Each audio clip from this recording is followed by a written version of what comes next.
Bueno, primero que todo, buenas tardes a todos y todas las presentes. Les doy la más cordial bienvenida al seminario que tiene por tema Síndrome de Tourette, diagnóstico e intervención psicoterapéutica. La docente que impartirá la presente sesión es María Belén Prieto, licenciada en psicología, egresada de la Universidad de Buenos Aires y especialista en terapia cognitivo-conductual. Tiene un posgrado en abordaje clínico de trastorno del espectro autista. Es entrenadora certificada por la Behavior Therapy Institute de UCLA Los Ángeles para el abordaje conductual de los tics. Es coautora del libro Ansiedad, TOC y conductas problemáticas en autismo y colaboradora en el libro Autismo y Asperger para padres y educadores. Creó Voces del Tourette, un espacio dedicado a la orientación, difusión y apoyo de personas con esta condición, y es docente del curso de capacitación profesional a nivel nacional e internacional. A continuación vamos a dar inicio a la presentación de la docente y una vez que esta termine, vamos a realizar un sorteo que será por una beca completamente gratuita para el curso llamado Trastornos por tics y síndrome de Tourette, descripción, abordaje y comorbilidades, que tendrá sus sesiones en vivo los días 1 y 8 de abril. Los requisitos para poder optar a esta beca son, primero, ser profesionales y estudiantes del área de la salud y educación, y segundo, el sorteo se realizará solamente con las personas que hayan participado en toda la sesión, por lo que los y las invito a participar hasta el final y así todos y todas tengan la oportunidad de ganar el cupo que se va a sortear. Para los y las interesados, quedan todos y todas invitados a nuestra página web, en donde están todos los seminarios que hemos hecho anteriormente y para que puedan verlos si es de su interés, y también se subirá la charla del día de hoy en www.adipa.cl/seminarios. Finalmente, comentarles que al final de la sesión del día de hoy se les enviará un link a través del chat para que puedan optar por un certificado de participación a este seminario, en donde tendrán que rellenar sus datos personales y se les enviará automáticamente a su correo. Sin nada más que agregar, le damos el paso a María Belén para que inicie la exposición del día de hoy. Adelante, María Belén. Muchas gracias, María Jesús. Bueno, buenas tardes, buenas noches a todos, depende de dónde estén. En mi caso, yo estoy en España y es la 1 de la mañana, así que tarde. Les quiero dar las gracias a todos por estar presentes hoy. La verdad que es una alegría enorme para mí poder compartir con ustedes este seminario. Y bueno, si les parece, sin más, vamos a comenzar con la presentación. Un momento, que vamos a compartirla.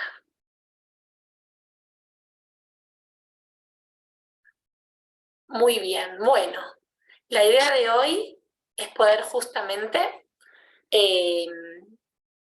hacer de una forma introductoria, un conocimiento introductorio, sobre todo para quienes tal vez no tengan experiencia en la temática, sobre lo que es el síndrome de Tourette, cómo poder llegar a un diagnóstico certero y las primeras pautas para una intervención psicoterapéutica eficaz basada en evidencia científica. Así que la idea es, si les parece bien, como somos muchos, yo pueda contarles lo que traje preparado para hoy y al final reservamos un momento para preguntas para que quien quiera participar y tenga alguna consulta lo pueda hacer con total libertad. Bueno, muy bien. Vamos a ubicar primero al síndrome de Tourette dentro de lo que son los trastornos del movimiento hipercinéticos o movimientos involuntarios, ¿sí? Y es una condición, un trastorno que se encuentra conjuntamente con la corea de Huntington, con las estereotipias, con la distonía, con la disinencia tardía, y está dentro de lo que son los trastornos por tics. Los trastornos por tics son trastornos del neurodesarrollo que están caracterizados justamente por la presencia de movimientos o de sonidos involuntarios, repetitivos, rápidos, fluctuantes, que pueden afectar en algunos casos el funcionamiento diario de la persona que los padece.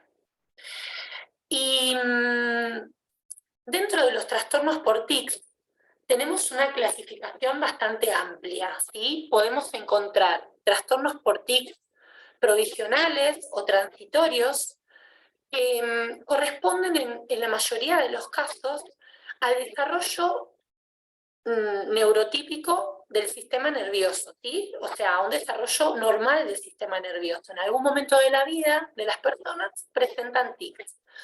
Y para que sea un trastorno de tic provisional o transitorio, hay que cumplir ciertos criterios, basados en lo que dice el DSM-5, que es el Manual de Psiquiatría, ¿sí?, que utilizamos los profesionales de la salud mental para realizar los diagnósticos. No sé si estarán familiarizados con él o no, pero en esto nos basamos. Y en el caso de los trastornos por tic transitorios, lo que se contempla es que la persona tenga tics o motores o fónicos, ahora vamos a aclarar un poquito más qué es cada uno de estos, durante un periodo menor a un año y con periodos de remisión de hasta 3 meses. Quiere decir que la persona puede pasar 3 meses sin tener ningún tic y duran menos de un año. Normalmente pueden aparecer en una etapa del desarrollo donde los circuitos neuronales están madurando, que esto es en la primera infancia, y alcanzar su pico máximo entre los 10, 11, 12 años. Y en estos casos los tics remiten naturalmente en un tiempo inferior a un año, como les contaba. Luego tenemos los trastornos por tics persistentes, ¿sí?, que son aquellos que se caracterizan por la presencia de tics o motores o fónicos y que duran más de un año, sin periodos de remisión mayor a 3 meses. Esto quiere decir que la persona pasa más de un año con tics, motores o fónicos y que no remite en ningún momento. No hay periodos libres de tics mayores a 3 meses. Yo les vengo hablando de los tics motores y fónicos, pero no les comenté exactamente qué son los tics motores y los tics fónicos. Los tics motores tienen que ver con la repetición involuntaria de un movimiento, que puede ser de un músculo o de un conjunto de músculos, ¿sí? Y los tics fónicos se refieren a la repetición de sonidos o palabras o frases inclusive de forma involuntaria. Para poder hablar de síndrome de Tourette, ya tenemos que cumplir con otros criterios. Fíjense que hasta ahora yo siempre les hablé de tics o motores o fónicos, pero en el caso del síndrome de Tourette, las personas con síndrome de Tourette tienen tics motores y al menos un tic fónico. Tienen ambos, ¿sí? Y el periodo de duración es mayor a un año. Antes del año no podemos diagnosticar síndrome de Tourette. Puede estar la sospecha, pero necesitamos esperar a que pase al menos un año para poder diagnosticar síndrome de Tourette. Y no tiene que haber periodos de remisión total mayores a 3 meses tampoco. Pero hay un montón de otras características que ya les voy a ir contando que hacen al síndrome de Tourette. Aquí simplemente mencionarles esto, después contarles que hay trastornos de tics también inducidos por el uso de sustancias o de medicamentos, o sea que son secundarios al uso de estos, y trastornos de tics no especificados. Cuando no se cumplen con los criterios anteriores y el paciente los síntomas del paciente no se corresponden con los de ninguno de estos trastornos en particular, se los llama no especificados, ¿sí? ¿Y cuál es el origen de los tics?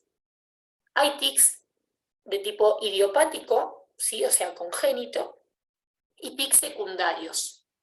Los tics idiopáticos son los transitorios de la infancia, los tics motores o vocales crónicos.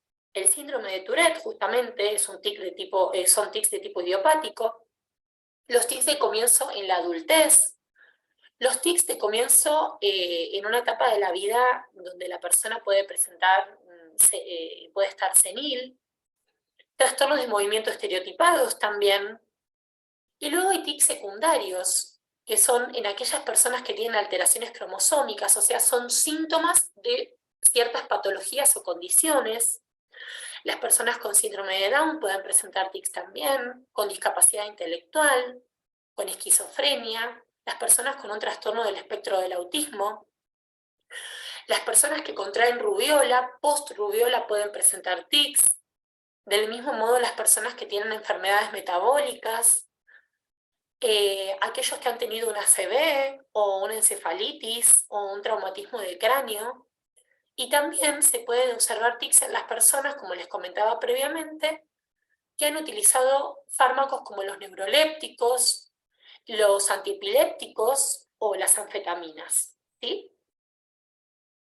Y ahora sí me quiero detener propiamente en el síndrome de Tourette para contar algunos datos que me parecen fundamentales que manejen.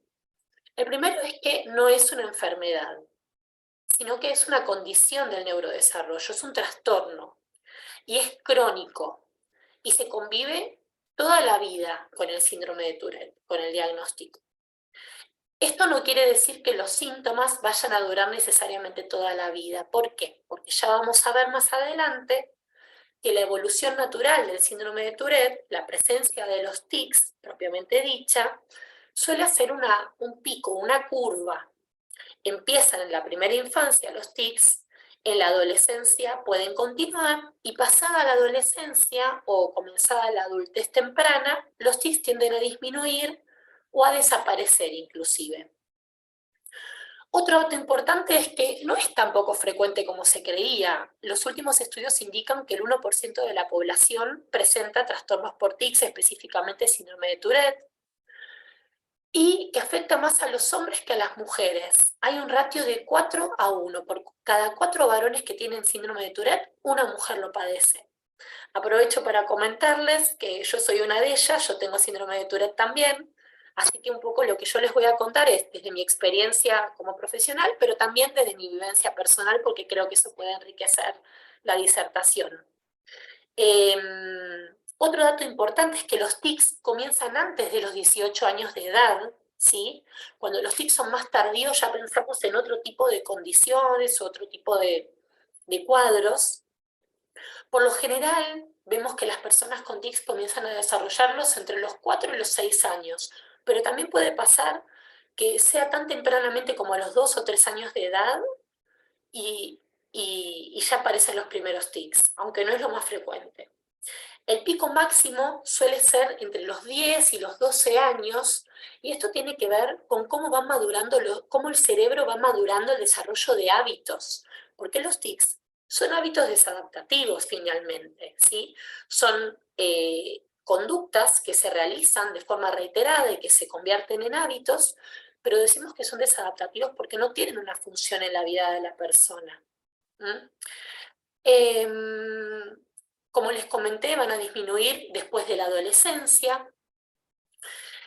Su curso es fluctuante, esto quiere decir que a lo largo de la vida va a haber momentos donde los tics pueden estar exacerbados y momentos donde los tics pueden disminuir mucho, ya vamos a ver por qué.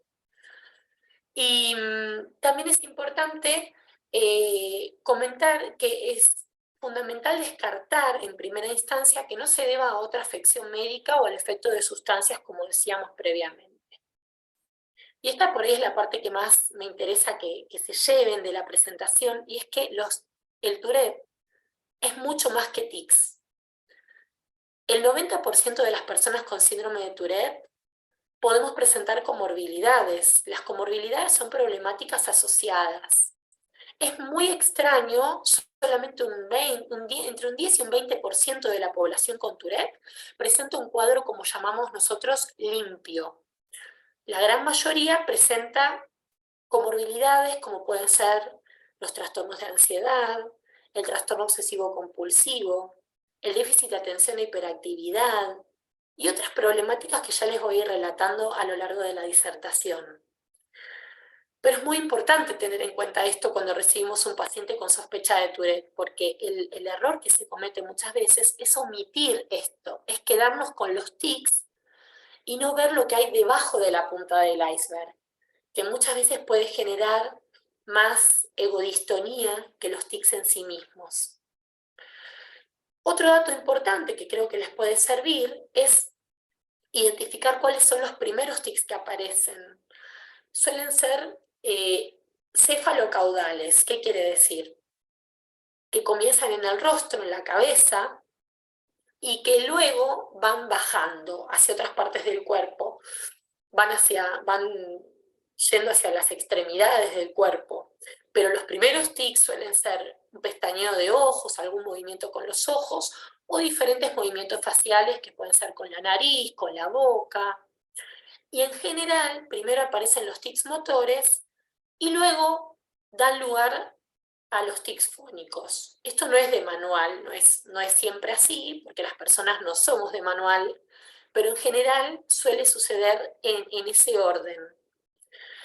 Y algo que también me parece fundamental es desterrar ciertos mitos alrededor de los tics. Cuando hablamos de los tics, muchas personas piensan que los tics son nerviosos. De hecho, se los llama tics nerviosos muchas veces. Pero esto no es así. Los tics son de naturaleza neurológica, ¿sí? Sin embargo, son extremadamente sensibles al ambiente en el que ocurren y a ciertas variables internas, como ciertos estados emocionales también. Esto lo vamos a ver en profundidad más adelante. Muy bien. Aquí les quiero contar un poquito sobre lo que es la etapa diagnóstica del síndrome de Tourette. Va a requerir una evaluación completa, ¿sí? Interdisciplinaria, y en general lo que se precisa es de un profesional de la salud idóneo y con mucha formación en la temática para que no se le escape esto, ni se le escapen las comorbilidades tampoco, ¿sí? En primer lugar, lo que se hace es descartar enfermedad médica. ¿Cómo descartamos enfermedad médica? Bueno, con una derivación a un neurólogo especializado en la temática, que va a descartar que no haya otras cuestiones, otros cuadros que pueden, como les contaba antes, donde también observamos tics, pero que no son síndrome de Tourette. Para esto hay estudios que se realizan aparte de una anamnesis, aparte de una evaluación, de una entrevista. Hay estudios específicos como son la resonancia magnética, la polisomnografía, que se suelen solicitar a los pacientes para poder descartar otras cuestiones. Y luego, me parece fundamental que haya una consulta a un psiquiatra especializado también en la temática para abordar, en caso de que haya una sospecha o una confirmación de síndrome de Tourette, para poder abordar las comorbilidades, el diagnóstico de las comorbilidades. Y ahí tenemos un mapa completo, ¿sí? De cuáles son todas las problemáticas que pueden estar presentes. Aquí quiero detenerme un momento antes de meternos directamente en la evaluación, como para que tengan un poquito más de información sobre los tics. Los tics pueden ser cualquier movimiento, cualquier sonido que comúnmente realizamos, ¿sí? Hay tics motores, como les conté, y hay tics fónicos, que a su vez se subdividen en tics simples y tics complejos. Cuando hablamos de tics motores simples, nos referimos a movimientos que son muy elementales, son movimientos que comprometen por ahí un grupo reducido de músculos, solamente uno. Y puede ser un parpadeo con los ojos, un aleteo con la nariz, realizar ciertas muecas con la boca, sacudidas de cuello, sacudidas de extremidades, realizar movimientos oculares, movimientos con los ojos, o inclusive tensar ciertas partes del cuerpo, cierta musculatura del cuerpo. Y cuando hablamos de tics motores complejos, ya participan varios grupos musculares y llevan a cabo un movimiento que es más elaborado. Por ejemplo, puedo, no sé, mover los ojos y levantar el hombro y acompañarlo de un chasquido con la boca. Se pueden combinar los tics motores con los fónicos, ¿sí? Y cuando hablamos puntualmente de los tics motores complejos, hacemos referencia a algunos como pueden ser hacer gestos con las manos, a tocar, necesidad de tocar cierta cantidad de veces algo. Ahí es importante hacer un diagnóstico diferencial con lo que es un trastorno obsesivo compulsivo, porque eso puede ser también una compulsión. Eso en el curso lo vamos a ver en detalle, cómo diferenciar los tics de los TOCs, por ejemplo. Luego, saltar, el presionar algo, flexionar las piernas hasta quedar en cuclillas, torcerse, dar vueltas al caminar, la copropraxia, que es realizar gestos obscenos que pueden ser socialmente muy incómodos y muy malinterpretados, porque esto pasa con el síndrome de Tourette, que se conoce poco y como sus síntomas son peculiares, realmente pueden llevar a la confusión por parte de quien lo tiene y de quien lo ve. Las personas cuando llegan a la consulta suelen llegar confundidas, con poca información, sin entender por qué les sucede lo que les sucede. Y muchas veces siendo malinterpretados. Una persona que sufre de copropraxia, por ejemplo, ¿sí?, que realiza gestos obscenos, suele verse como una persona que queda totalmente excluida socialmente. Y lo que está haciendo finalmente es un tic, es algo que lo realiza de manera involuntaria, pero si no entendemos la naturaleza de sus síntomas, lo podemos malinterpretar. Y otro síntoma, otro tic motor complejo puede ser la ecopraxia, que es repetir las acciones que hace otra persona. Es como un eco, pero del movimiento, vamos a decir. Y luego tenemos los tics fónicos, los simples, que suelen ser sonidos bruscos, breves y sin sentido aparente, que nos interrumpen mientras hablamos. Puede ser olfatear, puede ser un soplido, puede ser silbar, puede ser un gruñido, puede ser un carraspeo con la garganta, un ronquido, sonidos guturales, sonidos de succión, gritar. Todos esos pueden ser tics. Y los tics fónicos complejos ya implican algo más, no encuentro una palabra para definirlo mejor, son complejos. ¿Por qué? Porque implica la repetición de palabras, de sílabas, de frases, cambios en el énfasis del volumen de la voz, por ahí una persona está hablando y sube el volumen de la voz mientras habla. La tartamudez también puede estar dentro de los tics fónicos complejos. La ecolalia, que es repetir lo que otro dice. La palilalia, que es repetir lo último que yo dije, ¿sí? Y la coprolalia, finalmente, que seguramente ustedes lo habrán visto por ahí lo han escuchado, porque si bien es poco frecuente en el síndrome de Tourette, suele ser como uno de los síntomas más conocidos. Síndrome de Tourette, las personas que dicen obscenidades, que dicen malas palabras. Sin embargo, esto afecta a un porcentaje muy pequeño de las personas con Tourette, afortunadamente. Y ahora sí vamos a hablar un poco de cómo es el curso natural del síndrome de Tourette a lo largo de la vida. En primer lugar, contarles que puede ser muy variable, porque de persona a persona hay un mundo. El Tourette es un abanico muy amplio, es un espectro muy amplio. Hay personas que se ubican en una punta del espectro, donde tienen un Tourette, como les contaba, sin comorbilidades, y donde se trabajan los tics y no hay mayores dificultades más allá de eso. Y hay personas que tienen una mayor complejidad, un Tourette más complejo, porque sus tics son más frecuentes e intensos, porque sus tics son más egodistónicos, porque socialmente pueden ser más complejos, pueden incomodar socialmente, o porque nos duelen en el cuerpo. Hay tics que son autolesivos, hay personas que tienen como tic golpearse, por ejemplo, ese es un tic motor complejo. Entonces, en esos casos, o cuando hay muchas comorbilidades, el Tourette es más severo. Y hay Tourettes que tienen la mayoría de sus síntomas en la infancia y la adolescencia, pero luego disminuyen mucho y la calidad de vida de la persona puede ser totalmente normal, puede ser muy buena. A mí personalmente me ha pasado eso. Yo he tenido muchos tics en mi infancia que fueron remitiendo y al no tener comorbilidades la he pasado mucho mejor que una persona que tiene otras problemáticas asociadas. Y las personas que continúan teniendo tics en su adultez son los casos de Tourette más severos y esos tics no tienden a remitir, tienden a durar toda la vida, ¿sí? Eso por el lado de lo que es el curso natural del síndrome de Tourette. Como les conté, el pico máximo suele ser entre los 10, 11, 12 años, y luego ya comienzan a bajar. A medida que la actividad cerebral de una persona empieza a disminuir, los tics también empiezan a disminuir. Y algo que me parece importantísimo resaltar, y esta frase me encanta porque es muy representativa, es que no tiene tics quien quiere, sino quien biológicamente puede. Y esto hace referencia a lo congénito de los tics. Normalmente el síndrome de Tourette es hereditario.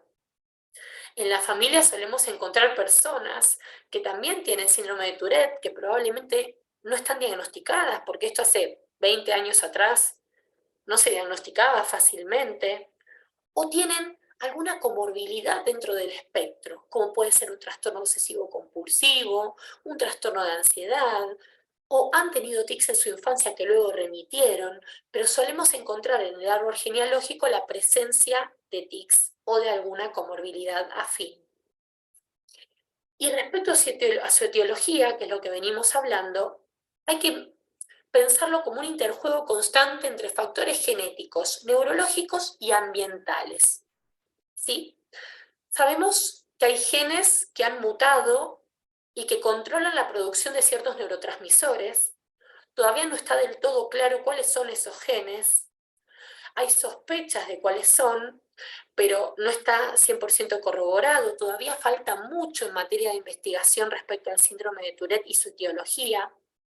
Sabemos, como les contaba, que tienen un origen neurológico, que son congénitos, o sea que ya venimos con una predisposición para desarrollarlos, pero hacen falta factores ambientales o variables internas, variables emocionales, para que esos tics se desarrollen. No es casualidad que los tics aparezcan en cierta etapa de la vida. Por un lado tenemos los factores neurológicos, como les contaba antes, la madurez del cerebro, del sistema nervioso, que hace que haya una edad donde hay más predisposición a desarrollarlos. Pero cuando hablamos con los pacientes y con sus familias, vemos que no aparecen en cualquier momento, aparecen en momentos de un estrés particular, en momentos de muchos cambios, de crisis vitales. Con la pandemia hubo un despertar de pacientes con tics muy grande, una explosión, diría yo, y esto tiene que ver con que, claro, fue una situación de mucho estrés que gatilló que a quien tenía la predisposición para desarrollar tics se expresaran en esa etapa. Y aquí nos vamos a detener un poco para hablar de las comorbilidades, porque esto es tan importante como hablar de los tics en sí mismos. Yo acá les muestro lo que es el iceberg del síndrome de Tourette, donde podemos ver que en la base y en la parte visible encontramos los tics motores y fónicos, pero subyacentemente encontramos cantidad de otras problemáticas que deben ser atendidas, deben ser diagnosticadas y atendidas. Yo les nombré solo algunas, pero aparte del déficit de atención y hiperactividad, aparte del TOC, aparte del trastorno de ansiedad, puede haber déficit en la comunicación social, dificultades en la escritura, problemas de aprendizaje, puede haber problemas conductuales importantes, puede haber cuestiones sensoriales, dificultades en el procesamiento de la información sensorial. Esto quiere decir que tengo dificultades para poder procesar aquella información que proviene de los sentidos. Puede ser que haya una hipersensibilidad o una hiposensibilidad respecto a ciertos estímulos sensoriales, impulsividad, mucha impulsividad,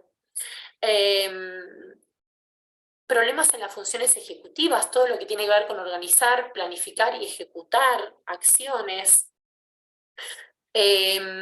trastorno explosivo intermitente, trastorno posicionista desafiante, y en muchos casos también está presente los trastornos del estado de ánimo, que aquí no lo muestra, pero hay muchas personas con Tourette que terminan desarrollando una depresión. Y muchas veces es reactiva a lo que conlleva convivir con el Tourette, sobre todo cuando no cuentan con apoyos específicos para intervenir sobre los síntomas que los afectan. Y aquí vamos a hablar ya un poquito de cómo son las primeras intervenciones, ¿no? ¿Qué hacemos cuando llega un paciente con sospecha de un trastorno por tics, de síndrome de Tourette? Lo primero que vamos a hacer es indicar una evaluación diagnóstica, que ya vamos a ver exactamente, un poco yo ya les adelanté y vamos a ver un poquito más cómo se realiza. Luego, a partir de esa evaluación, cuando llegamos al diagnóstico, establecemos un plan de tratamiento. Un plan de tratamiento que va a ser pensado en conjunto con el paciente y con su entorno, donde vamos a establecer objetivos claros, donde el rol del paciente y de su entorno es sumamente activo, ¿sí?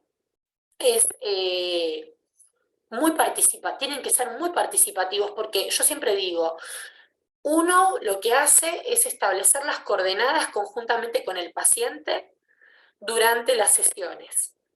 Pero luego de las sesiones es donde se realiza la terapia, 24/7. Ya vamos a ver cómo se interviene, pero requiere de mucho compromiso por parte del paciente y su entorno. El trabajo siempre va a ser interdisciplinario. La figura del neurólogo en primera instancia, el psiquiatra luego, el psicólogo o psicóloga, psicopedagogos, terapistas ocupacionales van a tener un rol fundamental en muchos de los casos de síndrome de Tourette. Siempre te puede ir a menos también, no es que todos los casos van a requerir de todos estos profesionales. Luego, fundamental el trabajo con el entorno. ¿Por qué? Porque vamos a necesitar brindar psicoeducación para que puedan acompañar al paciente de la mejor manera. Y otras cuestiones que agregué tienen que ver con que a veces es muy útil el dispositivo grupal y el trabajo en habilidades sociales. ¿Por qué el dispositivo grupal? No hay tanta evidencia científica todavía, hay pocos estudios que hablan de la eficacia de los dispositivos grupales para el manejo de los tics, pero en mi experiencia clínica, la tranquilidad que le lleva al paciente conocer a otras personas que están en una situación similar, esto de sentir que uno no está solo, que uno no es extraño por lo que le sucede, que hay mucha gente que atraviesa situaciones similares, ayuda a normalizar, desestigmatiza, tranquiliza, lleva alivio, empodera. Entonces, me parecía fundamental incluirlo. Y ahora sí ya nos vamos a adentrar en lo que es la evaluación diagnóstica. Yo ya les comenté que la figura del neurólogo y del psiquiatra en una primera instancia es fundamental para descartar enfermedad médica y para evaluar presencia de comorbilidades. Ya les conté también los estudios que se suelen realizar, que es la resonancia magnética y la polisomnografía. Y luego hay diferentes escalas que se administran para evaluar frecuencia y severidad de tics. Yo aquí les nombro dos que las pueden buscar luego para tener más información y que en el curso las vamos a aprender a administrar, como la Premonitory Urge Severity Scale y la Yale Global Tic Severity Scale.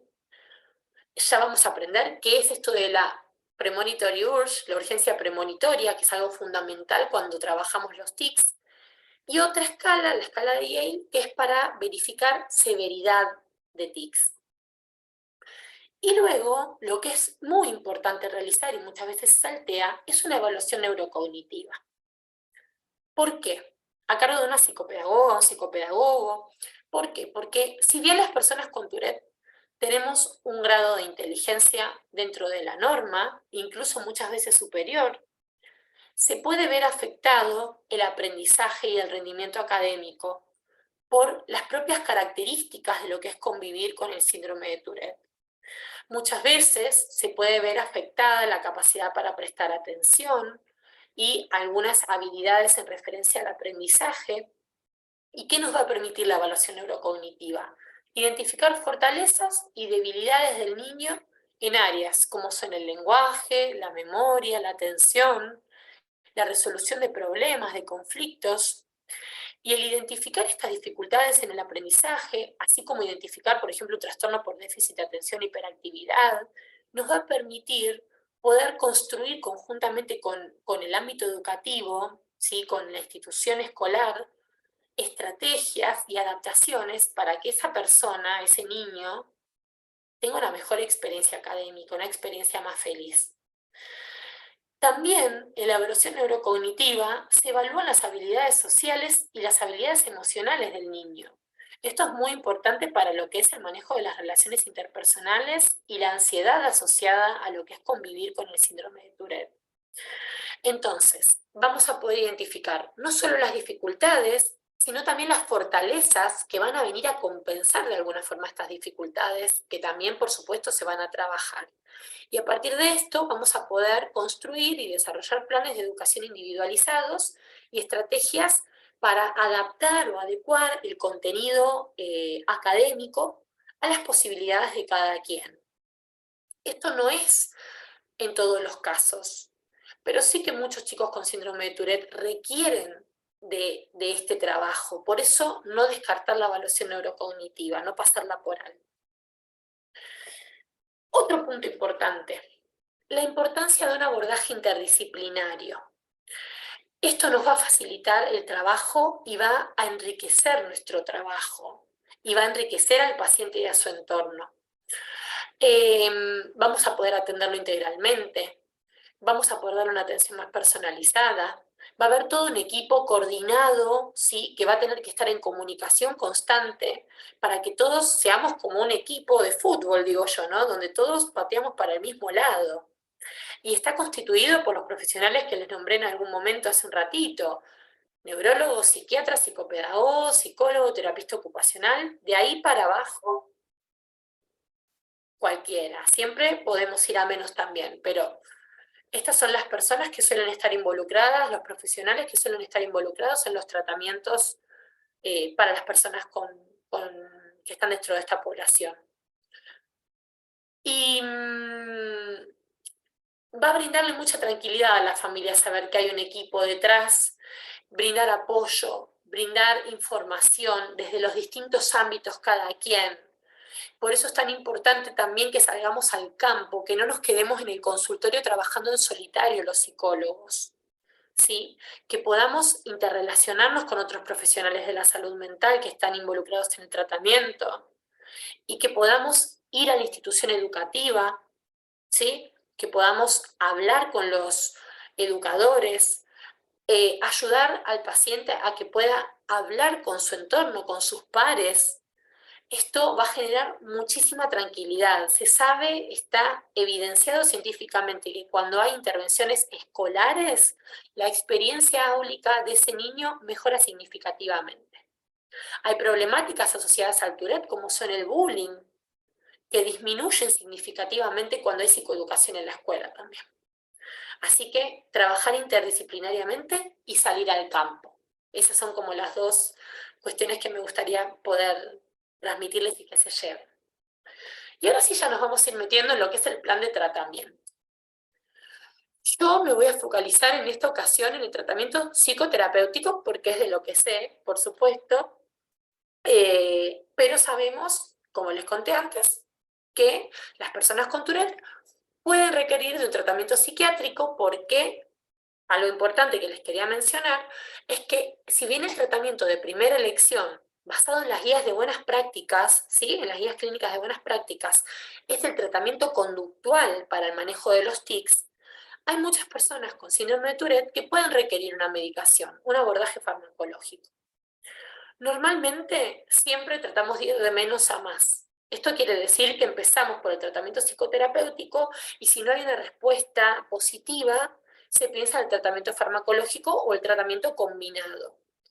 Pero solamente los médicos tienden a medicar los tics cuando son muy estigmatizantes a nivel social o cuando son autolesivos o peligrosos en algún punto. Un tic de latigazo cervical, por ejemplo, me puede llevar a terminar con un cuello ortopédico y con una cirugía de columna, como le ha pasado a varios pacientes míos. Entonces, es muy importante contemplar para los médicos la gravedad y la severidad de los tics a la hora de pensar cómo se interviene. Pero nosotros vamos a hacer foco en la psicoterapia. Lo que vamos a hacer es establecer un plan de tratamiento con objetivos individualizados, que lo vamos a construir entre el paciente, el entorno y el equipo interdisciplinario. Vamos a prestar la atención a las comorbilidades. Si hubiese un trastorno del estado de ánimo, vamos a priorizar el abordaje del trastorno del estado de ánimo. Un niño deprimido o un paciente adulto con Tourette deprimido no está en situación de trabajar otra cosa más que su ánimo en primera instancia. En caso de que porque no va a tener la motivación, ni la fuerza, ni la disciplina para poner en práctica lo que le vamos a enseñar, pero principalmente porque necesitamos conservar el ánimo siempre, esto en cualquier circunstancia respecto a la salud mental. Y ya luego sí, para los tics, vamos a aplicar en primera instancia un tratamiento conductual. Y aquí sí ya me meto en un terreno más específico, que no sé si han escuchado hablar o no de la terapia específica para los tics, pero se llama CBIT, por sus siglas en inglés. Comprehensive Behavioral Intervention Treatment, ¿sí? Tratamiento de intervención global del comportamiento. Ese es su nombre. Y aquí voy a hacer un poquito de historia solo para ponerlos en contexto. En los años 60, por ejemplo, y hasta varios años, varias décadas después, el único tratamiento disponible para el abordaje de los tics era el farmacológico. Pero a partir del año 2001 empezamos a encontrar diferentes estudios, diferente evidencia científica que indica que CIVIT es un tratamiento eficaz para el manejo de los tics. Y aquí les presento solamente un estudio que han realizado investigadores de renombre en el área, donde lo que se hizo fue establecer dos grupos de pacientes. A uno, al grupo control, se le impartió terapia de apoyo y psicoeducación solamente, mientras que al otro grupo se le aplicó la terapia CIVIT se hizo el protocolo completo, que es más o menos de 12 sesiones, aunque esto es como muy rígido en la teoría, pero mucho más laxo en la práctica, porque depende de la cantidad de tics, de la severidad de tics, de la evolución del paciente y demás. Pero se compara la evolución de ambos grupos y se llega a la conclusión de que las personas que habían recibido terapia CIVIT habían disminuido notoriamente la frecuencia y la severidad de sus tics, tanto motores como fónicos. Esto se evaluó a través de la escala de Yale, que es la que les conté antes, la escala de severidad de tics, y se veía cómo el puntaje había disminuido significativamente. Entonces, los datos que nos permite obtener esta investigación, y tantas otras que lo acreditan, es que la terapia CIVIT es más efectiva que la terapia de apoyo tradicional para el manejo de los tics. Y otro dato fundamental es que las mejoras obtenidas se sostenían a lo largo del tiempo. En el 87% de los casos, luego de 6 meses, se seguían sosteniendo los resultados obtenidos con la terapia CIVIT. Otro punto muy importante es que la tasa de deserción fue muy baja, fue solo del 4%. ¿Por qué? Porque no tiene efectos secundarios, no tiene efectos adversos. La terapia conductual, cuanto mucho, puede no ayudarnos, pero no nos va a generar un perjuicio. Nosotros sabemos que cuando utilizamos fármacos tenemos que ser muy cuidadosos y evaluar costo-beneficio, sobre todo cuando trabajamos con niños, que son fundamentales en muchos casos. Eso es así, es innegable, pero sí que evaluamos, y por eso les decía que vamos de menos a más, porque si con la terapia conductual avanza el paciente, tal vez no tenemos la necesidad de llegar a medicarlo. Y la reducción en la severidad de los síntomas era similar a la obtenida con el uso de fármacos. Entonces la conclusión es que el uso de CIVIT es eficaz en el tratamiento de los tics. Y ahora sí vamos a hablar de CIVIT específicamente. Primero contarles que es una terapia altamente estructurada. Responde a un protocolo que es muy sistemático, que se puede aprender y que lo pueden impartir los profesionales de la salud mental que se capaciten en el área. El protocolo consta más o menos de 8 sesiones, más las sesiones de refuerzo, que suelen ser 4, que son las de prevención de recaídas. Esto, como les decía, es muy variable. Normalmente no termina siendo así. Termina siendo un tratamiento más largo porque los tics se trabajan de a uno por vez, siempre. ¿Por qué? Porque la terapia CIVIT requiere un grado de motivación y de concentración y de foco muy importante, entonces si trabajáramos todos juntos sería más complejo. No intenta hacer desaparecer los tics esta terapia, sino que intenta darle al paciente herramientas para que los pueda gestionar mejor. Y como les contaba, implica una elevada motivación y colaboración por parte del paciente y de su entorno. Y aquí yo les marco los pasos de la terapia CIVIT, las instancias que tiene. La primera es la psicoeducación. Ahora se las nombro y después las desarrollamos brevemente. Psicoeducación. Análisis e intervención funcional de la conducta. Reversión de hábitos y técnicas de relajación. Estas son las patas del tratamiento. Todas igual de importantes. Y la primera, como les contaba, es psicoeducar.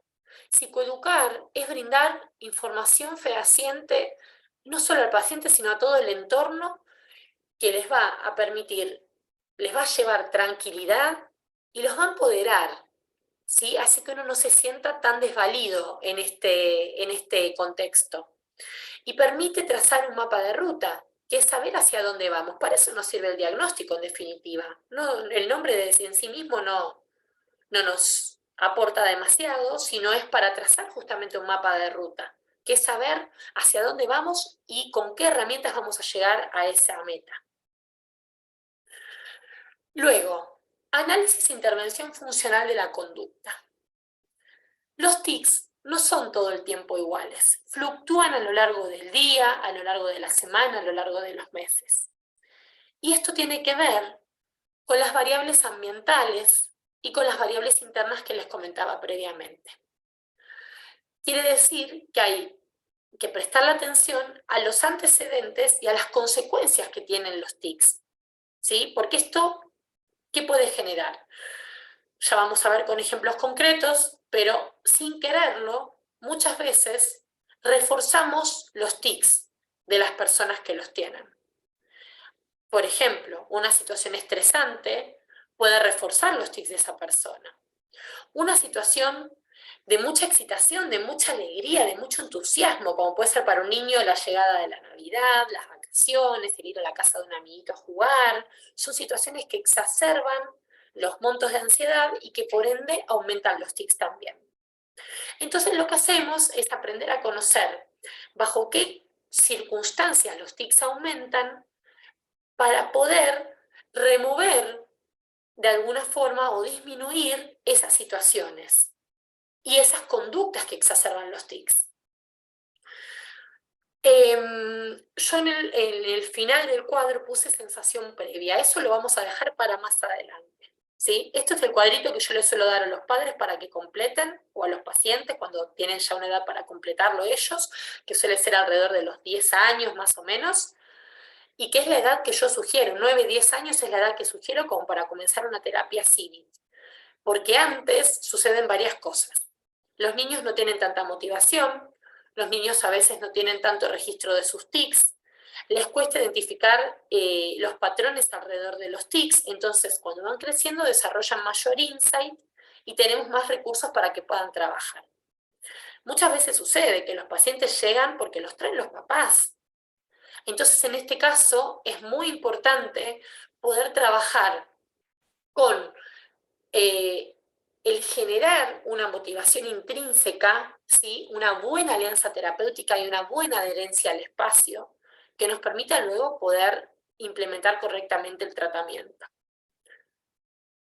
Y cuando hablo de análisis funcional de la conducta, es una herramienta que lo utilizamos para múltiples áreas y para múltiples problemáticas que tiene que ver con conocer antecedentes y consecuencias de la conducta que queremos trabajar, que en este caso va a ser un tic. Vamos a ir trabajando los de a uno y vamos a ver bajo qué situación ocurrió ese tic y qué consecuencia tuvo a nivel ambiental, ¿sí? Y vamos a ver qué está manteniendo esta conducta. Porque, como les dije, si bien hay una influencia de lo neurológico muy importante, también hay una influencia de lo ambiental muy importante. Acá yo les dejo un ejemplo. Juan vuelve a casa de la escuela y se encuentra muy ansioso. Va al comedor, donde su hermana está mirando TV, y comienza a hacer un tic fónico intensamente. Su hermana se enoja y comienza a gritar. Le dice a la mamá que Juan la está molestando. El tic de Juan se vuelve cada vez más intenso. Piensen cada uno de ustedes, los invito a que piensen qué actitud tomarían si fueran esta mamá o este papá, en este caso. Porque fíjense los escenarios posibles que marcamos acá. Una opción sería retar a la hermana por enojarse con Juan, consolar a Juan y dejar que Juan vea la TV solo para calmarse. Y el otro panorama podría ser retarlo a Juan por hacer sus tics, enviarlo a su habitación y dejar a la hermana que mire la TV sola. Esto da cuenta de muchas experiencias de pacientes donde no hay información y las personas con tics muchas veces son malinterpretadas, los niños se los reta por hacer los tics porque se piensa que son mañas, que son malas costumbres, que son para llamar la atención. Y fíjense cómo de las dos maneras, sin quererlo, estamos reforzando los tics. En el primer caso, si apañamos a Juan por tener tics, vamos a decir, podría haber algo de lo que llamamos desde el área más psicodinámica, desde una postura más psicoanalítica, el beneficio secundario del síntoma. Que sería, bueno, tengo tics, no me gusta, pero algún beneficio obtengo con esto, ¿no? Me quedo con la tele, mamá me apaña, mamá me sobreprotege, porque esto también sucede. Y el otro panorama sería que pueden aumentar los sentimientos negativos de Juan para consigo mismo, para con su entorno. Puede aumentar la ansiedad y exacerbarse los tics, e incluso a la larga, si esto se repite, desarrollar comorbilidades como un trastorno del estado de ánimo, porque hay que convivir en un ambiente tan invalidante. Esto tiene sus consecuencias y su precio a pagar. Entonces, muchas veces tomar una actitud más de aceptación frente a los tics, de decir, sé que no lo haces porque querés, sé que es algo que te sucede y que no lo elegís, pero lo que vamos a hacer es acompañarte, vamos a buscar a alguien que te ayude dándote herramientas para que puedas gestionarlo mejor, vamos a estar cerca tuyo, te entendemos, pero ni te retamos ni recibís privilegios, ninguna de las dos, sino como trataríamos a cualquier niño, entendiendo siempre qué necesidades de apoyo tiene este niño en particular por lo que le esté sucediendo. Y ahora vamos a pasar a la tercera instancia de lo que es la terapia CBIT, que tal vez es la más conocida, que es la reversión de hábitos. La reversión de hábitos implica como varios pasos. El primero es el automonitoreo. Esto es que la persona conozca su TIC mejor que nadie, ¿sí? Que pueda describirlo, el TIC, que pueda ver qué partes del cuerpo están involucradas, si se ve, si se nota o no se nota, qué músculos se involucra, si hace ruido o no hace ruido, todo lo que pueda decir sobre su TIC. Y luego, una parte fundamental es entrenarlo en el registro de la urgencia premonitoria. ¿Qué es la urgencia premonitoria? Es una sensación, yo le digo a los chicos que es como la alarma que nos avisa que el tic está por aparecer. Es una sensación que aparece previa al tic, milésimas de segundos previas al tic. Una sensación de malestar, de incomodidad, ¿sí? Que disminuye cuando hacemos el tic. Entonces lo que hacemos es enseñar al paciente a que aprenda a tolerar esa urgencia premonitoria mientras hace una conducta incompatible o una reacción de competencia. ¿Qué es esto? Muchos conceptos nuevos que vamos a profundizar en el curso, ¿sí? Esto es una introducción porque esto es mucho más complejo. Una reacción de competencia es enseñarle al paciente un comportamiento que es físicamente opuesto al TIC. Es incompatible con el TIC, quiere decir que si lo hago no puedo hacer el TIC a la vez. Es más adaptativo a nivel social o menos notorio que el TIC en sí mismo. Es una conducta que el paciente tiene que poder usar en diferentes situaciones y también tiene que ser acordado entre el terapeuta y el paciente. No hay una receta mágica para establecer conductas incompatibles. Es un trabajo sumamente artesanal, donde vamos aprendiendo conjuntamente con el paciente qué movimiento puede ser físicamente opuesto y le puede resultar útil a él para realizar en tanto la urgencia premonitoria hace su curva. Y acá les muestro cómo es la curva de la urgencia premonitoria. Imagínense que uno está totalmente tranquilo, la urgencia premonitoria, o sea, las ganas de hacer el tic empiezan a aumentar hasta llegar a un pico máximo. Normalmente las personas con tics, cuando tenemos esa urgencia premonitoria muy fuerte, muy marcada, solemos hacer el tic para disminuir el malestar que las ganas de hacer el tic generan, pero esto tiene un problema, y es que el cerebro aprende por repetición.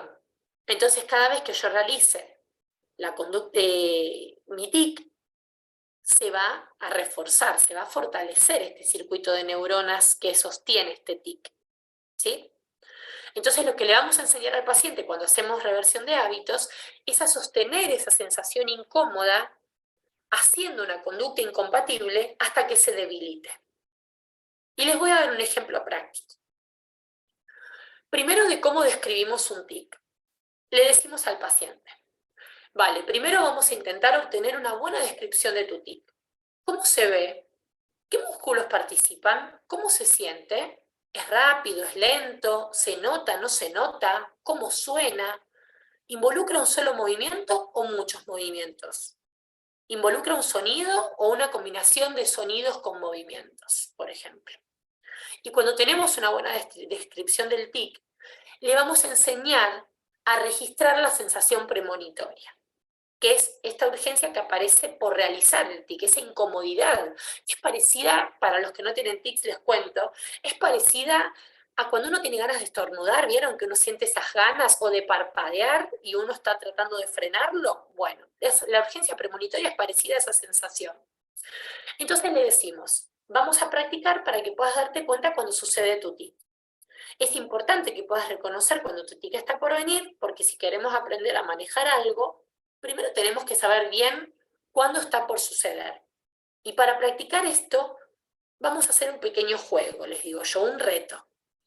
Nos ponemos a charlar de algún tema que le guste, que le interese, por unos minutos. Y cada vez que él sienta que el tic está por aparecer, levanta el dedo. Entonces ahí comienza a desarrollar un mayor registro de cuándo aparece el tic.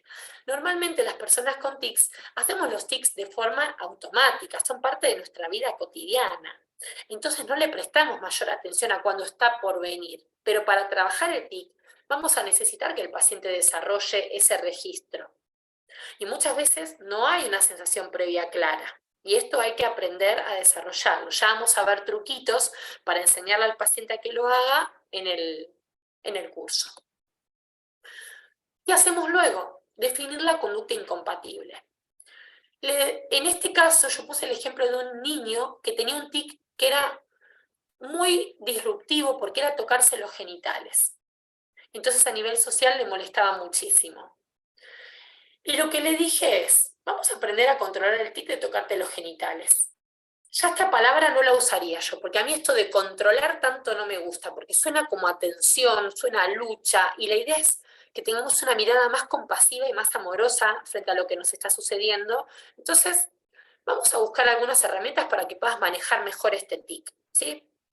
Para esto vamos a practicar algunos ejercicios, y después de practicarlo un tiempo, tu cerebro va a aprender que el tic no necesita ocurrir. El tic se va a ir volviendo cada vez más débil hasta llegar inclusive a desaparecer. ¿Por qué pasa esto? Se los spoileo, que va para el curso también. Porque cuando no hacemos el tic, cuando no respondemos a la urgencia premonitoria, rompemos la asociación entre la urgencia premonitoria y el tic. Entonces el cerebro, que manda la orden de hacer el tic, ¿sí? Si no lo hacemos, esos circuitos de neuronas que sostienen el tic se empiezan a debilitar por desuso, a extinguir por desuso. Eso es lo que pasa a nivel, lo que pasa por fuera, por detrás de bambalinas, digamos, ¿no? Lo que pasa y no se ve. Entonces, se le enseña el truco al paciente. ¿Cuál es el truco? La conducta incompatible. Y se le enseña que cada vez que sienta que quiere tocarse los genitales, puede cruzarse los brazos por delante suyo, así, y sostenerlo hasta que la urgencia premonitoria se debilite. Le vamos a enseñar a que registre cómo va esa curva. Hay un montón de estrategias para esto, hasta que él se dé cuenta que las ganas desaparecen. Y vamos a modelar el ejercicio. Lo practicamos hasta que controle cierta cantidad de tics, hasta que maneje mejor cierta cantidad de tics. Entonces, otra parte importante acá va a ser el apoyo social. Esto los niños ni los adultos lo podemos hacer solos. Necesitamos de un contexto que sea contenedor. Y hay distintas formas en las cuales podemos ayudar. La primera es hacer el ejercicio, aprender a hacer el ejercicio para poder modelarlo si se olvida o no lo hace correctamente. Después recordarle cuando el tic ocurra que puede usar sus trucos y después reforzarlo positivamente cuando esté realizando un buen trabajo. Y realizar un buen trabajo, ojo, no es controlar los tics, es el intento. Lo que reforzamos siempre es el intento, porque hay que cuidar mucho la autoestima de las personas con Tourette. Entonces, siempre vamos a reforzar esto y no el logro en sí mismo. Acá yo les dejo una lista de posibles conductas incompatibles que suelen utilizarse para los tics más comunes. Por ejemplo, para un parpadeo de ojos, mirar un punto fijo y hacer un parpadeo controlado y lento, un parpadeo sistemático, lento, relajado, suele ayudar.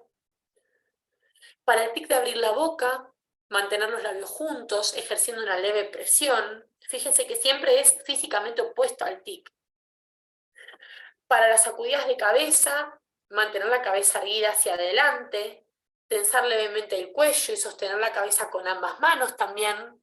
Si me pasa que me sucede, por ejemplo, cuando estoy sentado, porque ya evalué bajo qué circunstancias me aparece más el tic. Y me aparece más cuando estoy en clase, supónganse. Entonces, bien podría hacer esto.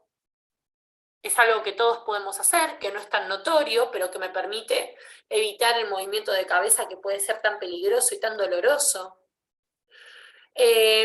Cuando hay tensión en los músculos, entrenarlos en relajación muscular, esto ya lo vamos a ver también en el curso, las técnicas de relajación en las cuales se entrenan a los pacientes, que son sumamente importantes y útiles.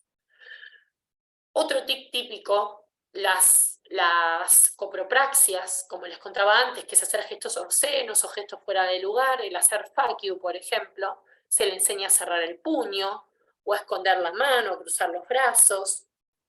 Y de la misma manera, hay conductas incompatibles para los tics fónicos, ¿sí? Por ejemplo, si el tic es toser, puedo hacer una respiración por nariz con boca cerrada. Si tengo coprolalia, puedo hacer la mímica de la palabra, decirla sin sonido. Se le enseña a trabajar eso, a que lo digan más bajito, casi imperceptible, como a achicar el tic, digamos. Si tengo sonidos guturales, inhalar por boca y exhalar por nariz, que sería una respiración invertida, así se lo llama. Y hay muchísimos más. Yo aquí solamente les dejé una listita para que tengan una idea. Y finalmente, ya llegando a la última parte de la presentación, el entrenamiento en técnicas de relajación. Hay distintas técnicas que nos pueden ayudar, que tienen mucha validez científica de eficacia, como son la respiración diafragmática, que es un tipo de respiración particular, que incluso la vamos a practicar en el curso para que la puedan experimentar, porque no solamente nos ayuda en el caso de personas con Tourette, sino que cuando hay trastornos de ansiedad, cuando hay trastornos hay, por ejemplo, ataques de pánico, es sumamente útil. Seguramente muchos de ustedes ya la conozcan y la manejen, esta técnica. Otra es la relajación muscular progresiva de Jacobson, que es una técnica donde se le enseña a tensar y relajar los músculos para que tengan más registro de sus sensaciones corporales.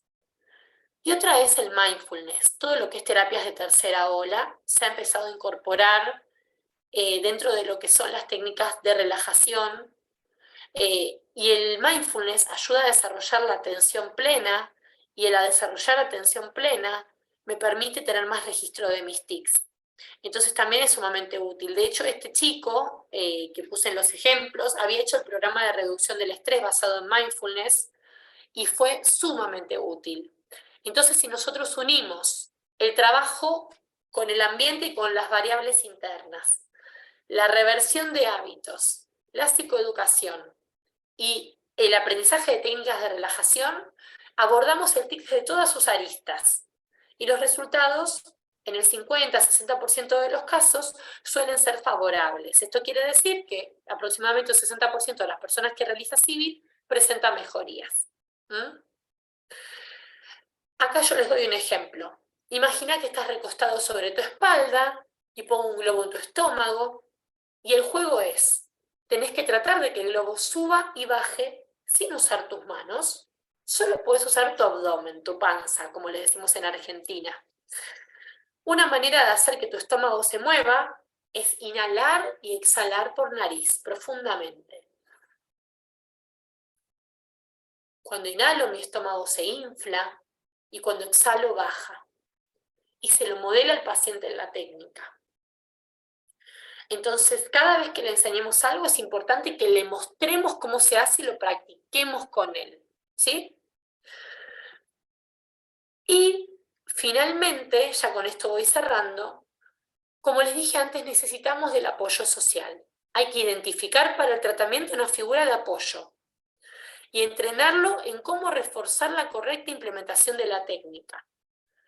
Nunca retar al paciente por hacer tics o porque no logre manejar o gestionar sus tics de la mejor manera. Siempre tiene que ser desde un lugar amoroso. Muchas veces lo que se hace es preguntarle al paciente quién quiere que lo acompañe en este proceso, si papá, si mamá, si un hermano mayor. Eligen quién quiere que los acompañe. Y como les dije, se refuerza la práctica de la técnica, pero no la reducción de los tics. Y finalmente está la etapa de prevención de recaídas.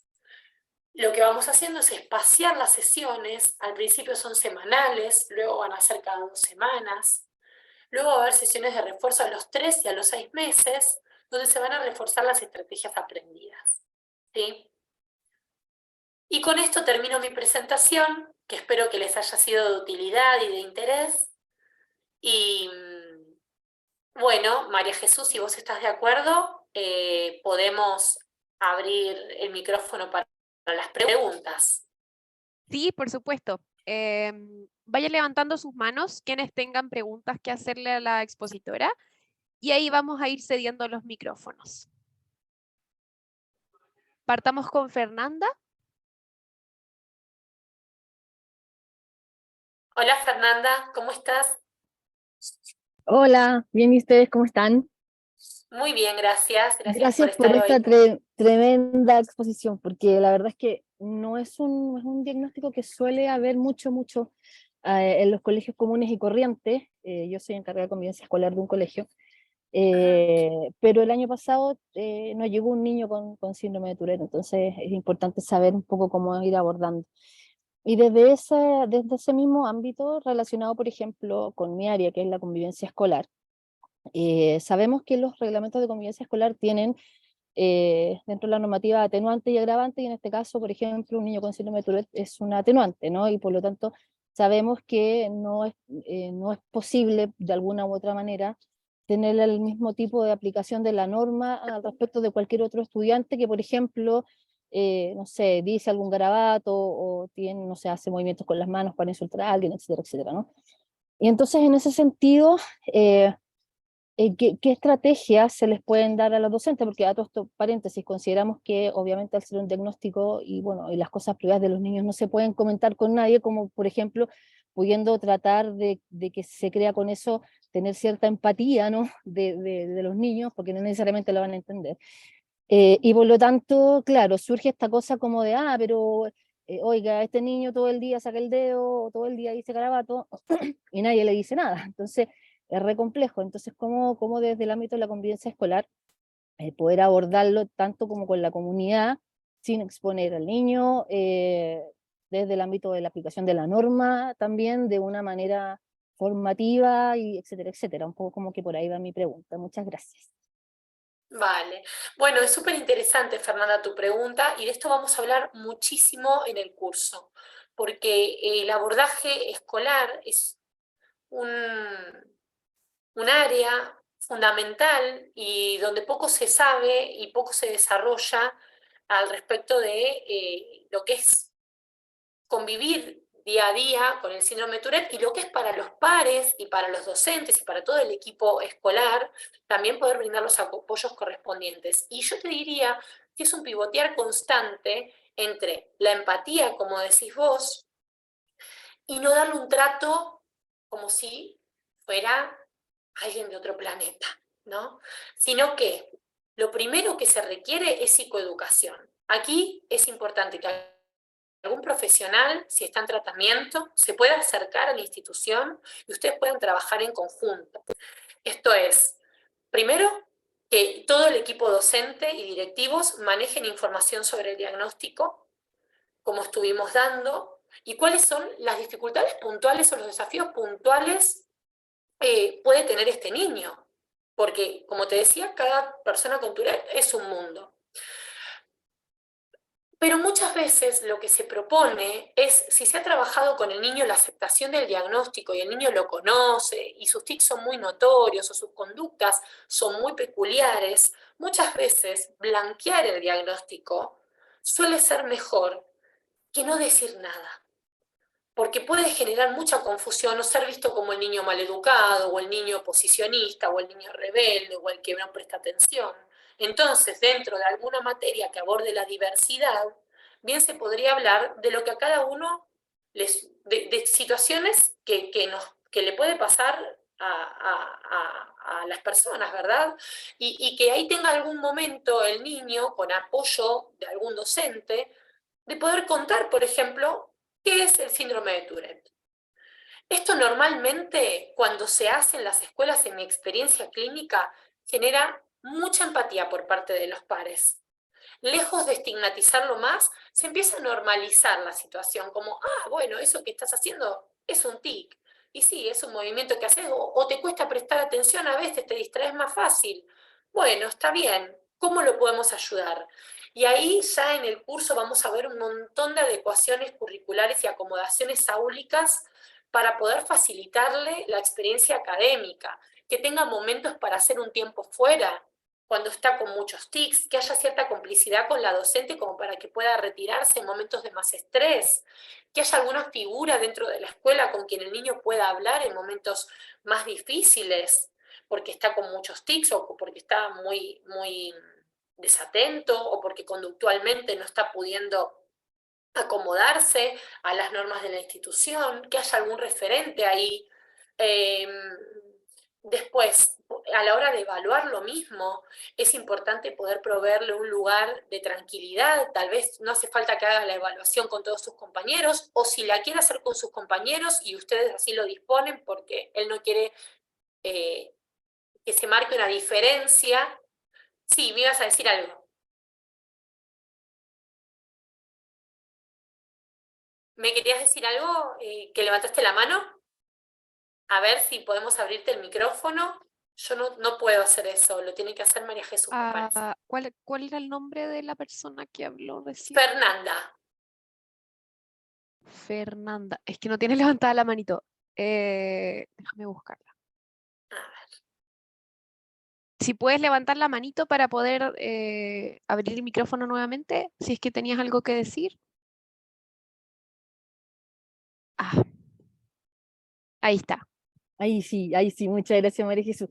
Es que es cortito, aprovechando esto que tú dices de que hagan las evaluaciones en otro lugar. Eso no es relación o no necesariamente tiene que ser una evaluación diferenciada, porque claro, no todos los colegios, por ejemplo, existen programas PIE, que son los programas de integración escolar, y por lo tanto el contexto de profesionales que hay es bastante acotado, por lo tanto, claro, y cuesta un poco poder trabajar en eso, y además por lo menos en donde yo trabajo, son colegios, bueno, no sé si ahí en España o en Argentina, qué sé yo, es lo mismo, pero son colegios que acá se llaman de alto índice de vulnerabilidad, por lo tanto los apoderados no suelen transparentar estas cosas porque en realidad los niños es como que van solos al colegio, la verdad, no hay mucho apoyo ahí de la familia, entonces se Entiendo. hace súper complejo. Entonces, bueno, pero más allá de eso, la pregunta era que no necesariamente la evaluación tiene que ser diferenciada, sino que sacarlo y hacerla en otro lugar con las mismas características de la evaluación común y corriente de los demás.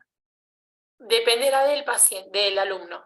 Va a Perfecto. depender si tiene necesidades educativas diferentes, tal vez se le puede hacer una adecuación curricular o solamente con ciertas acomodaciones o, por ejemplo, acortar la prueba, entregarle las Perfecto, preguntas de a una y cuando vaya perfecto. terminando la primera hacer la siguiente y demás, eso podría ayudarlo. Súper, súper, súper. Espero haber Bueno, respondido sí, muchas gracias brevemente. para no quitarle el tiempo a las demás personas que puedan tener preguntas. Gracias, muchas Por gracias. nada. Gracias, María Jesús. Muchas gracias a ti, Fernanda. Indira Musri. Yo, no sé si me escucho. Sí, te escuchamos. Sí. Hola, buenas tardes. Tengo una consulta que en realidad no sé si ella sabrá por el tema de un decreto aquí en Chile. Lo que pasa es que yo trabajo en media, tengo un estudiante de tercero medio y tiene un síndrome de Tourette asociado con un déficit atencional. Según el decreto 170, no sé cuál de los dos es el que prima. Lo he buscado en varios documentos, pero no sé si categoriza como una necesidad educativa especial permanente o transitoria según el déficit atencional. Bueno, a ver, Yo no conozco los decretos de Chile.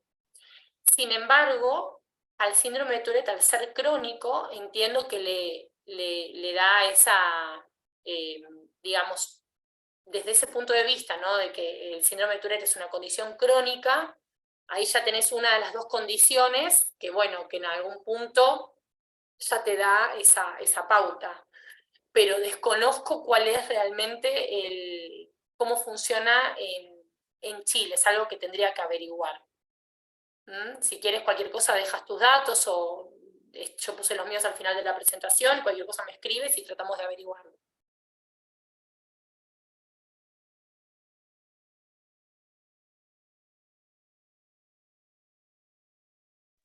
¿Te parece bien, Indira? Ay, no podía reactivar mi No, está audio. bien. Muchas gracias. Porque la condición, digamos, es permanente, entonces yo Claro. supongo que sería permanente, porque es crónico. Entonces asumo que, bueno, mira, acá me están ayudando todos, acá me están ayudando todos con el decreto diciéndome que efectivamente es como pensaba, que es permanente. Ya. Muchas gracias. No, por nada. Sí, no sé por qué se ve la pantalla en blanco, es verdad. Acá me están Ahí lo diciendo que... saqué, alguien estaba dibujando. Ah, Bueno, muchas gracias, Indira. Vamos con Carol Araya. Hola, muchas gracias. Excelente presentación. Yo soy residente becada de psiquiatría infantil y tenía dudas con respecto a la tratancia, porque entiendo que neurología tiene que descartar, por ejemplo, PANS o cualquier trastorno que sea orgánico. Pero una vez descartado eso, ¿el manejo se puede hacer desde psiquiatría como uno trataría como tics en general o ahí igual requiere apoyo de neurología? Esa es la primera pregunta.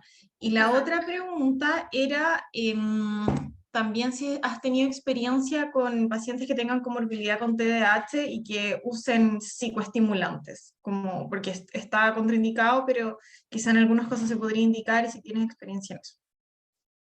bueno, voy a ser lo más sincera que puedo ser. Primero voy a empezar por la segunda pregunta. No, prefiero no hablar de fármacos porque soy psicóloga, entonces estaría siendo imprudente si te dijera algo al respecto. Entiendo que hay medicaciones para el déficit de atención que pueden exacerbar los tics. Lo que se hace es priorizar lo que está afectando más la calidad de vida de la persona. Eso por un lado. Por el otro lado, lo que normalmente se hace es que el neurólogo descarte enfermedad médica a través de esos estudios que comentábamos y luego, si el paciente, luego, como decíamos, aparece el psiquiatra en escena y si el paciente presenta alguna comorbilidad o presenta la necesidad de ser medicado, el control lo sigue un psiquiatra perfectamente, siempre que esté formado en la temática. O Ya sea, el neurólogo, sí. O sea, tanto de la comorbilidad o los tics en sí mismos. Sí, si se descartó Ya. enfermedad médica y se sabe que los tics son porque tienen síndrome de Tourette o algún trastorno por tics transitorio o crónico, lo podría seguir un psiquiatra perfectamente. Ya. Ok. Eso, muchas gracias. Por nada. Muchas gracias, Carol. Vamos con Isa. Hola a Hola, todos. Isa. Hola. ¿Cómo Bueno, estás? bien, ¿y tú? Gracias por el Todo bien. seminario. Por Bueno, yo no tengo nada. una pregunta, pero sí quiero comentarles que yo trabajo con la Fundación Amigos del Tourette Chile y nosotros como fundación estamos en este momento full haciendo charlas en los colegios que tienen alumnos con síndrome de Tourette y nosotros utilizamos una guía elaborada por el Ministerio de Educación en conjunto con el CETRAM donde explicamos el síndrome de Tourette, los trastornos asociados y entregamos las estrategias para que los profesores puedan manejar ya sean los tics o la sintomatología asociada en el colegio. Y también hacerles la invitación de que acá en Chile en realidad es súper difícil tratar el síndrome de Tourette y además es súper caro y hay muy poco conocimiento. Y necesitamos a psicólogos que estén formados en síndrome de Tourette, que lo conozcan, que quieran trabajar con niños con Tourette, a lo largo de todo Chile, porque tenemos a muchos niños y niñas que necesitan tratamiento y que en realidad se enfrentan en el sistema de salud con ya sea neurólogos, psicólogos que no manejan el síndrome de Tourette y que en realidad quedan totalmente perdidos y no reciben tratamiento. Así que les dejo la invitación, si quieren contactarse conmigo, para que puedan decirme si están interesados en trabajar con los niños para poder empezar a derivar pacientes. Excelente, Isa, qué valioso lo Súper. que están haciendo. Conozco la asociación muy bien y hacen un trabajo maravilloso. Y bueno, y personalmente yo yo estoy en España, pero hay muchos pacientes que se benefician de la terapia virtual y cuenten conmigo si necesitan que vea algún paciente. Encantada de poder colaborar. Muchas gracias, muchas gracias. Quizás No, gracias podrías a vos. dejar el Y nombre de la fundación en el chat o el Instagram para que la gente pueda contactar sí, si sí, lo están voy a dejar interesados. también mi contacto de la fundación y ahí pueden contactarse y poder trabajar con nosotros. Muchas Súper, gracias. muchísimas gracias, Isa. Gracias. Vamos entonces ahora con Samuel Salinas. Y yo creo que en honor al tiempo va a ser la última preguntita que vamos a coger. Gracias. Hola, buenas. Hola Samuel, buenas Hola. noches. Buenas noches. Te comento que tal vez me voy a salir un poco porque yo aún soy estudiante de psicología. Eh, Francamente, me metí acá porque me interesa esta área, pero mi pregunta va más que nada que la disciplina que me llama más la atención es la psicología de la salud. Si bien tú eres psicóloga clínica, me gustaría saber si conoces colegas del área de la salud que aborden lo que has expuesto y si, cómo lo abordan o dónde podría buscar mayor conocimiento desde la psicología de la salud. Eso. Vale. Bueno, yo soy, a ver, si bien vivo en España, soy argentina. Y en Argentina no tenemos, como propiamente dicho, tan diferenciado o tan claro el rol de lo que sería psicología de la salud. No tenemos tanta experiencia, me parece, como pueden tener tal vez ustedes. Entonces, lo que te invito a que hagas es a que me escribas puedo volver a abrir la presentación y si quieren les dejo mi correo de contacto para que me escribas y que podamos juntos averiguar un poco más cómo podrías colaborar o trabajar aportando a esta condición, a esta población, ¿sí? Desde el área que a vos te interesa. ¿Te parece bien? Sería fantástico. De verdad te lo agradecería mucho. No, por favor. Gracias. No, por nada. Muchas gracias, Samuel. Y ahora para cerrar, vamos a cerrar la sesión. Denme un segundito. Bueno. Queremos agradecer la participación de cada uno de ustedes en el presente seminario, como también agradecer a María Belén Prieto por la excelente charla que ha dictado el día de hoy. A continuación les voy a dejar el link que pueden optar al certificado de participación del seminario, el cual estará disponible para ustedes para rellenar hasta 24 horas luego de la sesión impartida el día de hoy. Primero les dejo el link de Chile. Bien atentos ahí. De Chile. Y luego el de México. Para quienes nos ven desde allá. Ahí está. De todas maneras, ahora les voy a compartir pantalla para que hagamos el sorteo y también voy a compartir el código QR para quienes quieran verlo desde sus dispositivos móviles. Vamos a ver entonces por acá el QR. Y por acá vamos a hacer el sorteo. Necesito que levante la mano quien salga sorteado. Ahora en 5. Catherine Gutiérrez. Catherine Gutiérrez está por ahí. Catherine Gutiérrez, si es que está, por favor, levante la mano.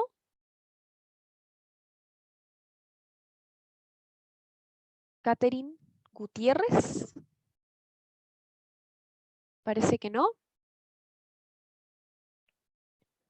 Yasna Nicole Enríquez. Yasna Nicole Enríquez, no la veo dentro del listado de participantes. Catherine Giselle Enríquez. Catherine Giselle Enríquez.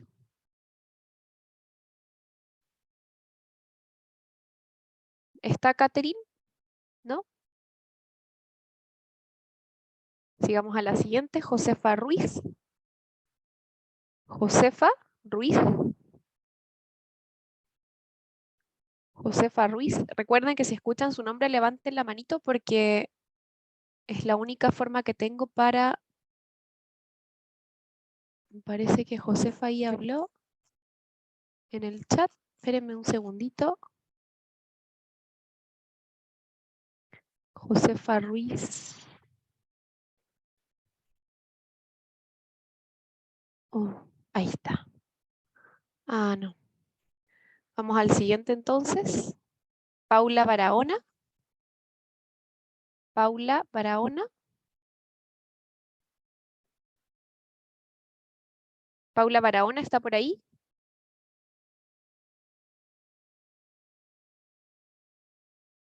Vamos a dar unos segundos. Carla Araya. Carla Araya. Ah, perfecto. Carla Araya sí está, súper. Entonces, la ganadora del día de hoy sería Carla. Vamos a dejar de compartir. Bueno, finalizando. Bueno, Carla, te agradecemos que hayas participado en la sesión del día de hoy y te felicitamos por haber sido la ganadora de la beca del curso Trastornos por tics y síndrome de Tourette, descripción, abordaje y comorbilidades. Por lo que te comentamos que el día de mañana te va a contactar la encargada de cursos para hacer efectiva esta beca. También agradecemos a todos y todas las participantes de esta charla y por supuesto a la expositora por haber compartido sus conocimientos. Les esperamos en futuras ocasiones y que tengan muy buenas noches. Gracias a todos por haber estado. Vamos a... Perfecto. Vamos a dar un segundo, parece que el link... Voy a volver a mandarlo por el chat.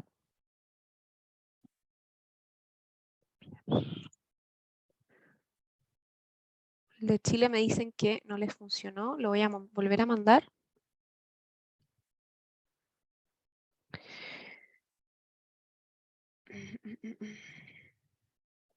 A ver.